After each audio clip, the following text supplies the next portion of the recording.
جی دیکھیے افسر یہ واقعی آپ نے جیسے ذکر کیا وہ ایک کہلاتا ہے پنچنگ بیگ. تو دونوں پارٹیز نے لیڈرز نے ایک ایک پنچنگ بیگ کا انتخاب کر لیا ہے.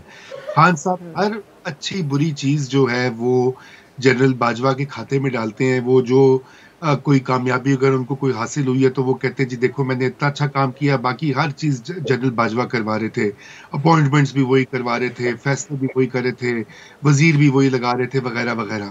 اور پی ایم ایل این کا یہ دعویٰ ہے کہ جنرل فیض صاحب جو ہیں وہ تمام ان معاملات کے قصوروار ہے. جنرل فیض کا جو رسپانس مبینہ طور پر سامنے آیا ہے وہ بات تو درست ہے کہ وہ ایک ادارے کا حصہ ہے, ایک ہائرارکی کا حصہ ہیں, اور ان کے جو باس تھے وہ یقیناً ان کی منشا یا ان کی گرین سگنل کے بغیر تو کچھ نہیں کر سکتے تھے. یہ بات تو قانونی اور ٹیکنیکلی بالکل درست ہے.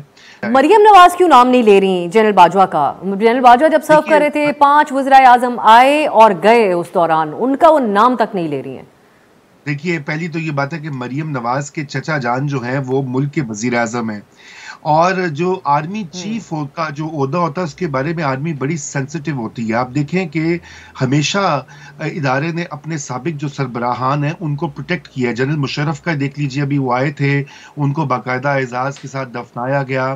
اس سے پہلے جنرل مشرف خود کہہ چکے ہیں کہ جنرل راحیل شریف نے ان کو باہر نکلنے میں مدد کی تھی. آپ اس سے پہلے بھی تاریخ دیکھ لیجئے, جنرل ایوب ہوں, جنرل یایا ہوں, ضیاء الحق ہوں وغیرہ وغیرہ.